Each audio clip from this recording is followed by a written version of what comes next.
인간이 하나님을 향해서 계속해서 던지는 질문 가운데 하나는 신정론의 질문일 것입니다. 신은 정의로운가? 이런 질문입니다. 신은 정말 정의로우십니까? 세상에 이렇게 악한데 하나님 왜 가만히 계십니까? 하나님께서 더 적극적으로 또 개입하셔야 되지 않습니까? 왜 이렇게 악한데 세상은 이렇게 비뚤어져 있는데 하나님 아무것도 안 하십니까? 그런 질문을 하죠. 사실 하나님께서는 이미 세상을 심판하셨습니다. 이미 개입하셨습니다. 그게 바로 노아의 홍수 사건인 것이죠. 악인들이 판을 치는 세상이 이렇게 악해졌구나. 그럴 때 하나님께서 그걸 좌시하지 않으시고 하나님께서 그 안에 일을 일으키셨습니다. 수많은 사람들 그 악을 홍수로서 심판하신 겁니다. 노아 한 사람 그 가족만 남기시고 온 세상을 한번 싹 쓸어 버리셨습니다. 자, 그렇게 그랬더니 8장 21절 22절 말씀입니다. 같이 한번 읽겠습니다. 여호와께서 그 향기를 받으시고 그 중심에 이르시되 내가 다시는 사람으로 말미암아 땅을 저주하지 아니하리니 이는 사람의 마음이 계획하는 바가 어려서부터 악함이라 내가 전에 행한 것 같이 모든 생물을 다시 멸하지 아니하리니 땅이 있을 동안에는 심음과 거둠과 추위와 더위와 여름과 겨울과 낮과 밤이 쉬지 아니하리라. 아멘. 자, 노아의 방주의 문이 이제 드디어 1년 만에 열려서 노아와 노아의 가족들, 또 동물들이 다 방주 바깥으로 나왔습니다. 자, 그리고 나서 노아가 제일 먼저 한 일은 하나님께 제사 드리는 일이었습니다. 하나님 감사합니다. 그런 마음이었겠죠. 1년이 넘는 기간 동안에 그 방주 안에 갇혀 있다가 이제 막 나와서 땅을 밟았으니 얼마나 감격스럽겠습니까? 하나님 감사합니다. 그 마음으로 제사를 드렸던 것입니다. 자, 그런데 그 노아가 드리는 그 제사, 이 제물의 그 이제 연기가 하늘로 올라갔을 텐데 그 향기를 하나님께서 받으시면서 하나님 마음 중심에 이런 생각을 하셨다라고 여기 기록되어 있는 겁니다. 내가 다시는 사람으로 말미암아 땅을 저주하지 않으리라. 이는 사람의 마음이 계획하는 바가 어려서부터 악함이라. 내가 전에 행한 것 같이 모든 생물을 다시는 멸하지 않으리라. 하나님이 그렇게 혼자 속으로 말씀하셨다. 하나님 속으로 혼자 말씀하시는 게 어떻게 여기 기록됐는지 알 수 없지만 이게 기록되어 있습니다. 하나님 마음이 이와 같았다라고 여기 적혀 있습니다. 이런 뜻이죠. 하나님께서 정말 홍수로 세상을 한번 싹 심판을 해보았다는 것입니다. 그런데 해보니까 마음이 너무 아프더라. 하나님 마음이 너무 아팠다는 겁니다. 우리가 지지난주 7장을 읽으면서 같이 보지 않았습니까? 7장 뒷부분 보시면 홍수가 진행되는 동안에 하나님께서 사라지세요. 안 계신 것 같아요. 한 말씀도 안 하시고 침묵하시고 우리가 이것을 이제 하나님의 실종이다 이렇게 이제 불렀습니다. 그런 모습이었습니다. 왜냐하면 하나님께서 너무 마음이 아프셨기 때문에 홍수를 내리는 동안에 그 모든 죽어가는 사람들, 생물들을 보면서 하나님께서 너무 눈물을 흘려서 참아 볼 수가 없었고 침묵하셨더라 하는 것입니다. 자, 그것을 다 하나님께서 겪으셨습니다. 그리고 이제 방주의 문이 열리고 다시 노아와 노아의 가족들이 세상에 나왔는데 이제 8명 아니겠습니까? 8명입니다. 이들의 모습을 하나님께서 보시는 겁니다. 보시는데 8장 21절 중간 부분에 이렇게 기록되어 있습니다. 사람의 마음에 계획하는 바가 어리서부터 악함이라 되어 있습니다. 즉 인간 안에 그 뿌리 깊게 들어있는 죄성을 하나님이 보셨다는 것입니다. 세상을 다 쓸어버리고 다 깨끗하게 정화하고 이제 그나마 가장 그 중에서 선하다는 사람 노아와 노아의 가족들이 남았는데 이들을 바라보시는데 인간은 역시 죄인이구나 이게 보였다는 겁니다. 그러면 하나님 마음속에 드는 생각이 이것이죠. 또다시 몇백 년 지나면 다시 그런 세상이 되겠구나. 악인들이 나올 것이고 약육강식의 시대가 될 것이고 그런 일들은 또 일어나겠구나. 하나님 그게 보이시는 겁니다. 노아를 보면서 그게 보이시는 거예요. 자, 그래서 하나님께서 어떻게 하셨는가? 결심하셨다는 겁니다. 하나님 결심하셨어요. 내가 다시는 홍수와 같은 방법으로 세상을 쓸어버리는 그런 일은 하지 않겠다. 그 결심이 여기 8장 20절 21절에 나오는 겁니다. 내가 다 해봤는데 마음만 아프지 결국은 똑같지 않냐. 그러니까 내가 다신 그 방법을 쓰지 않겠다. 8장 22절 말씀, 땅이 있는 동안에 심음과 거둠과 추위와 더위와 여름과 겨울과 낮과 밤이 쉬지 아니하리라. 즉 다시는 천재지변 이런 거 일으키지 않겠다. 그대로 가게 하겠다. 뒤집지 않겠다는 겁니다. 하나님의 결심입니다. 이 세상 비록 악하지만, 인간은 비록 타락했지만 내가 한번 쓸어봤더니 그 방법은 아니야. 다시는 그러지 않겠어. 그 말씀하시는 겁니다. 자, 그런 분위기에서 오늘 창세기 9장 하나님께서 세상을 다시 시작하시는 겁니다. 인간은 죄인인데 내가 참아야지 하면서 다시 시작하는 세상이 창세기 9장의 세상입니다. 어떻게 이렇게 연약한 정말 죄인인 이런 악한 인간들을 데리고 세상을 시작할 수 있을까요? 하나님 마음은 어떤 마음일까요? 다시 좀 지나면 이 인간들이 또 자손을 뿔리면서 세상은 타락하고 말 텐데 그럼에도 불구하고 이런 모순된 상황 속에서도 다시 세상을 세워나가시는 하나님, 어떻게 과연 그렇게 하셨던 것일까요? 그러므로 오늘 창세기 9장 말씀을 통해서 우리는 이 모순된 세상 속에서 우리가 어떻게 다시 희망을 세워나갈 수 있을 것인가, 그것을 배울 수 있겠다 하겠습니다. 하나님께서 이런 마음으로 세상을 일으키시고 이루어 가시는군요. 자, 이것을 우리가 오늘 우리 삶 속에 적용할 수 있기 원합니다. 자, 함께 보겠습니다. 첫 번째로 우리 하나님께서는 연약한 인간들이 곧 우리들이 하나님의 명령에 잘 순종할 수 있도록 적극적으로 도와주십니다. 하나님의 적극적인 도우심에 이미 예비되어 있습니다. 자, 9장 1절 2절 말씀 같이 읽도록 하겠습니다. 시작. 하나님이 노아와 그 아들들에게 복을 주시며 그들에게 이르시되 생육하고, 창세기 1장에 하나님께서 생육하고 번성하라, 땅에 충만하라, 그리고 만물을 다스리라 아담과 하와에게 말씀하셨지 않습니까? 아담에게 주셨던 그 명령이 9장에 다시 나온다는 것은 노아가 바로 제2의 아담이구나, 그 말씀인 것입니다. 창세기 1장에 세상을 시작할 때 그 마음 그대로 창세기 9장에 다시 한번 이 세상을 새롭게 시작하십니다. 자, 그런데 몇 가지 다른 점이 있죠. 창세기 1장의 배경은요, 아직 사람들이 타락하기 이전입니다. 에덴 동산입니다. 모든 것이 부족함이 없는 온전한 세상입니다. 거기서 이제 시작을 하셨는데, 자, 그런데 창세기 9장은 타락한 이후의 세상입니다. 인간들은 죄인입니다. 벌을 받아서 이제 땀을 흘려서 일해야 겨우 먹고 살 수 있는 그런 척박한 환경이 되었습니다. 자, 그렇기 때문에 다른 것이죠.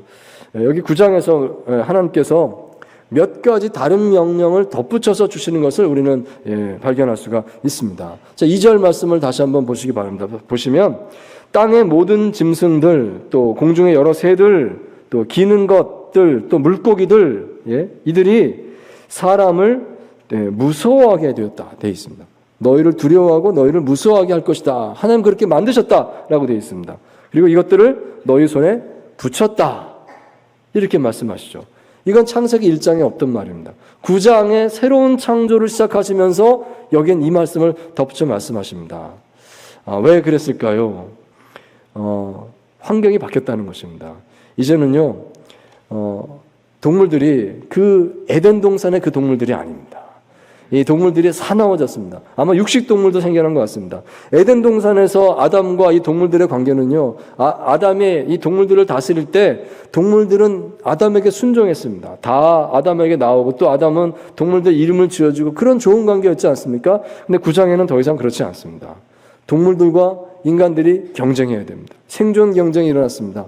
9장의 분위기는 그렇습니다. 그 속에서 생육하고 번성하라, 땅에 충만하라, 어떻게 한단 말입니까? 쉬운 일이 아닙니다. 그래서 하나님께서 질서를 정해주는 겁니다. 동물들은 인간을 무서워해라, 정해줍니다. 그렇지 않으면 어떤 힘센 육식동물이 인간을 해칠지도 모릅니다. 하나님께서 그걸 딱 경계선을 정해주셨다는 것입니다. 그럼으로써 인간을 보호해 주시는구나, 하나님의 이런 도우심이 있구나 하는 것을 우리가 확인하게 되는 것이죠. 자, 또한 3절 말씀 보시면 모든 산 동물은 너희의 먹을 것이 될 것이라 채소같이 내가 이것을 다 너희에게 주노라. 이 말씀하십니다. 그렇구나. 이제부터 육식을 허용하시는구나. 그 전까지는 이제 우리가 채식만 했습니다. 인간들이 채식만 했습니다. 그런데 하나님께서 아니야. 이제 너희가 생육하고 번성하고 땅에 충만하고자 하면 식량이 부족해. 육식도 허용하노라. 하나님 이렇게 말씀을 하셨다는 것입니다. 환경이 너무나 좋지 않기 때문에 인간의 생존을 위해서 하나님께서 이것을 허용하신다. 이걸 볼 수가 있습니다. 자, 그리고 또 하나님께서 또 한 가지 중요한 명령을 주시는데요. 4절, 5절, 6절 말씀에 나오고 있습니다. 우리 같이 또 한 목소리 읽겠습니다. 시작. 그러나 고기를 그 생명되는 피째 먹지 말 것이니라. 내가 반드시 너희의 피 곧 너희의 생명의 피를 찾으리니 짐승이면 그 짐승에게서 사람이나 사람의 형제면 그에게서 그의 생명을 찾으리라. 다른 사람의 피를 흘리면 그 사람의 피도 흘릴 것이니 이는 하나님이 자기 형상대로 사람을 지으셨음이니라. 아멘. 자, 고기를 먹는 것을 허용하시는데 피째 먹지 말라. 제한 조건을 두십니다. 창세기 1장에도 제한 조건이 하나 있었습니다. 다 먹되 선악을 알게 하는 나무의 그 열매는 먹지 마라 하셨는데요. 맥락이 같습니다. 창세기 9장에서도 다 먹어라. 육식도 해라. 그런데 이것만 안 된다. 한 가지 맞습니다. 그게 뭐냐면 피를 먹지 마라. 그 이유는 피가 곧 생명이기 때문이다 말씀하십니다.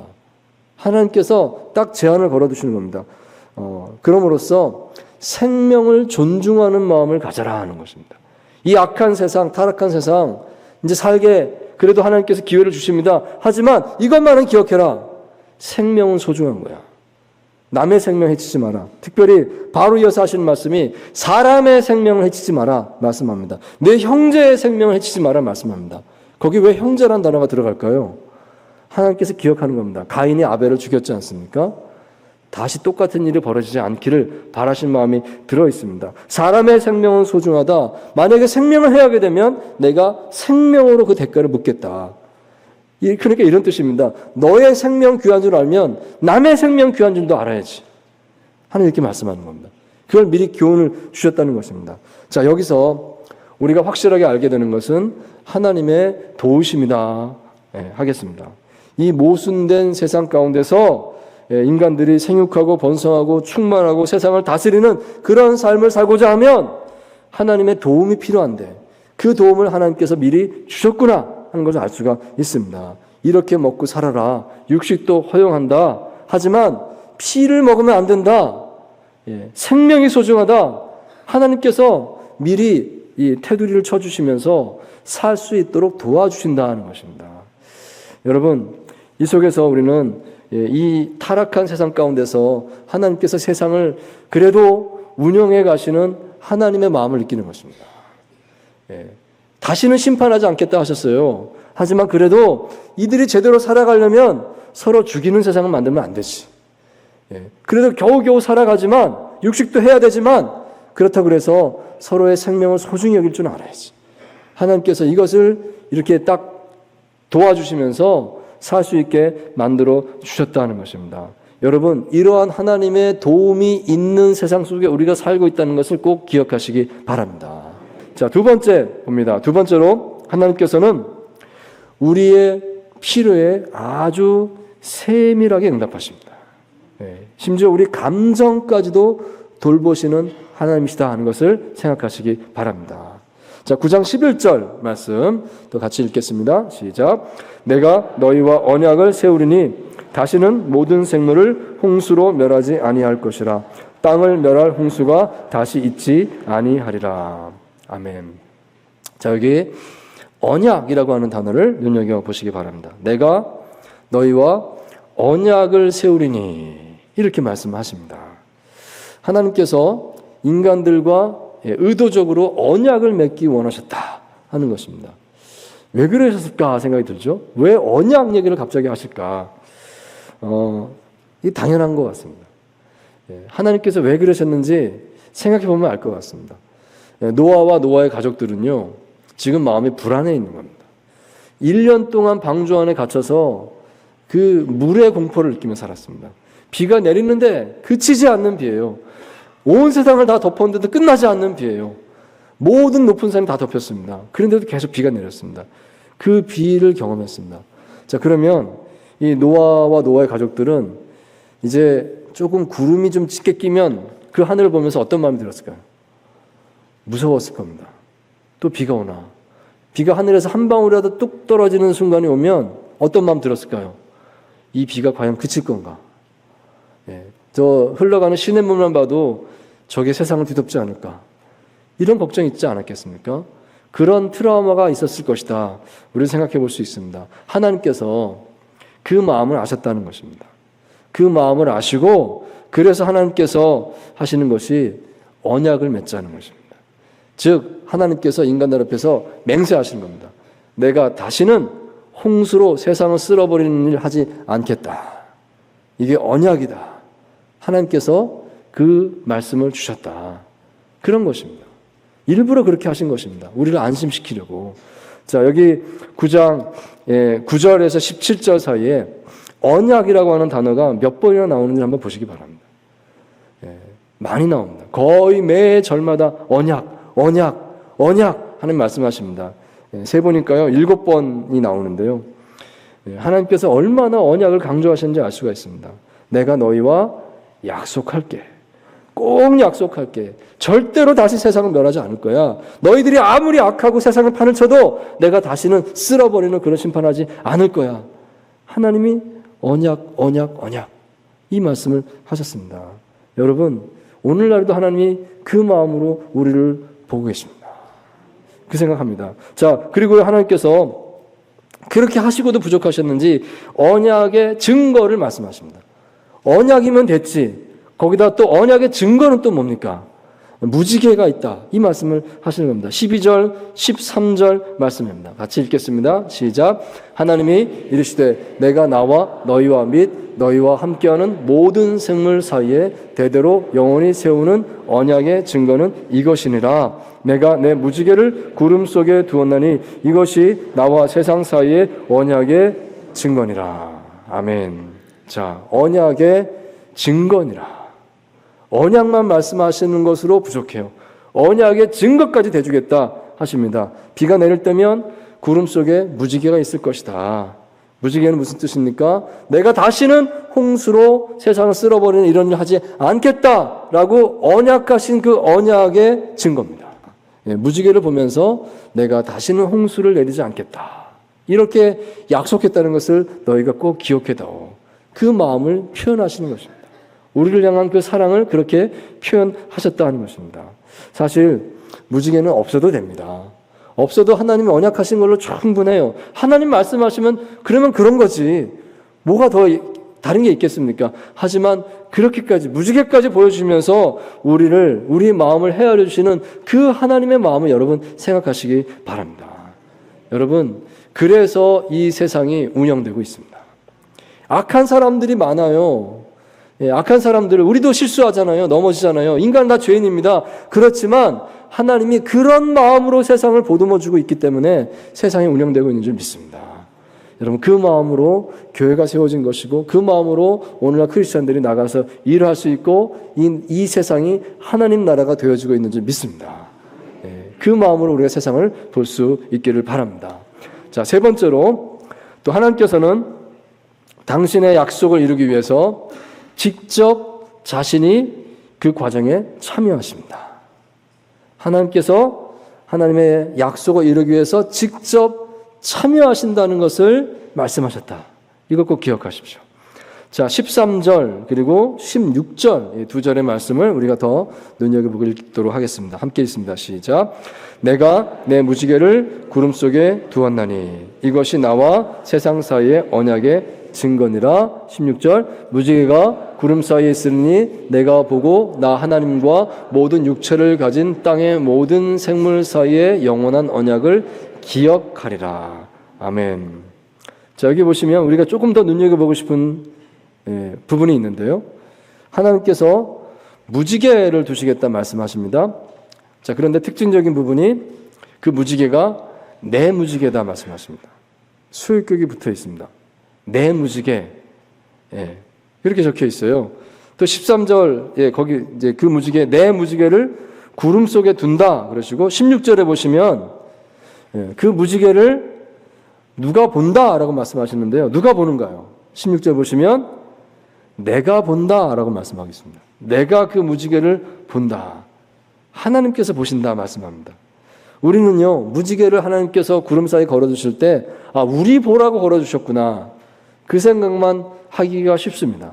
근데 성경을 잘 읽어보시면 그 무지개는 내 무지개고 내가 본다라고 하나님 말씀하고 있습니다. 예. 무슨 뜻이겠습니까? 내가 그 무지개를 보고 내가 너희들과 약속했어라는 그 약속을 내가 기억하겠다는 겁니다. 절대 잊어버리지 않고 나는 반드시 세상을 홍수로 쓸어버리는 그런 일을 다시 하지 않겠다는 것을 결단을 다시 한번 하겠다.